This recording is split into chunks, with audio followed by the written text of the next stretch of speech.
guilty of sexual harassment, then he's criminally and civilly liable in the same way as anyone else. But the thing where I think there's disagreement, I come from a jurisdiction where there's a very strong, centuries-old tradition that judge, when acting as judge, has absolute immunity. So can't be sued. It is not liable, even in the event of bribery, corruption, fraud. It just can't be sued. And the reason why the law has taken that view in Scotland, and I think it's the same in England and Wales, is that while the general principle is where there is a wrong, there must be a remedy, that yields in the public interest in the case of judicial immunity, because the contrary possibility is that judges will be endlessly vexed with claims by disappointed litigants, and even if they're bound to lose, or almost certainly going to lose at the end of the day, there's the stress and the expense of being faced by those proceedings. And so I hold to the view that judges should be absolutely immune when acting as judge. And I'm very interested to hear that there are other jurisdictions where that is not the case. And I wonder if the panel have views as to whether or not judicial immunity should stay, or is that the view of a dinosaur that really should yield to modern recordings? Thank you.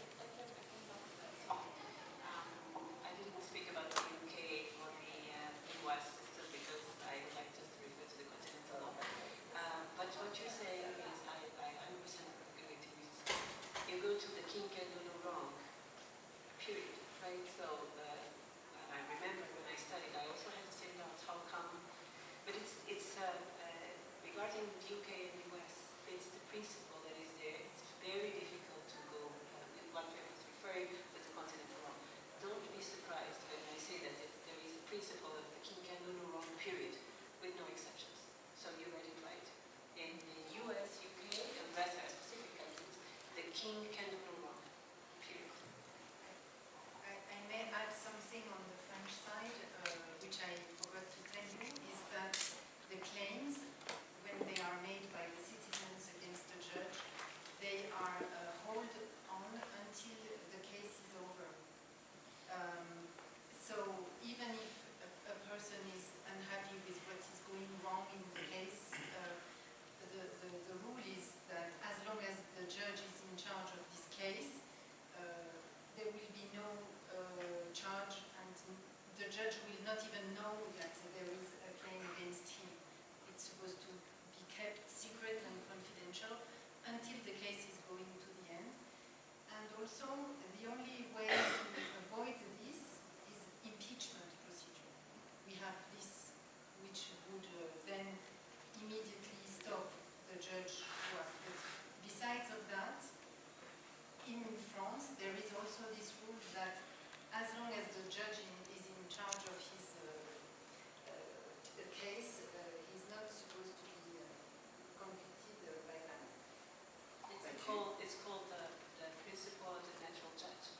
So the process has to go until he makes the decision, even if it's within. Then there is you have to try to do an appeal. So only after you had exhausted the ordinary stance is when we go to other aspects. So it's the natural judge principle that it cannot be. Response?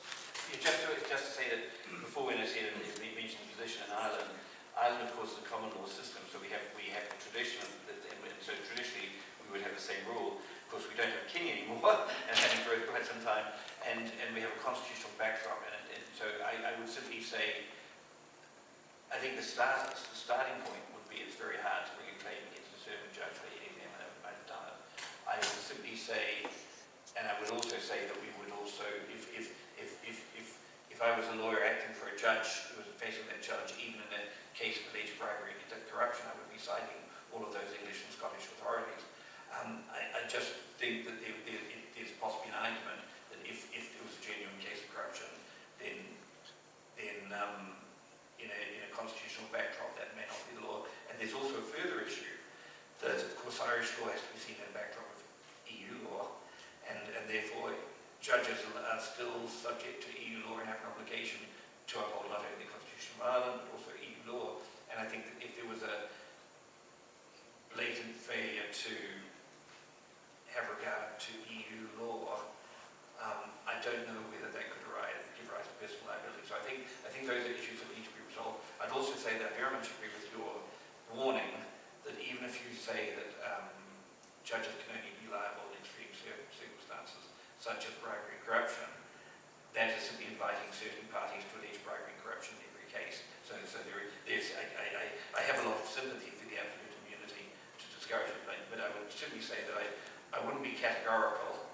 there could never be any liability, because I think that while there is authorities that would support that proposition, some of those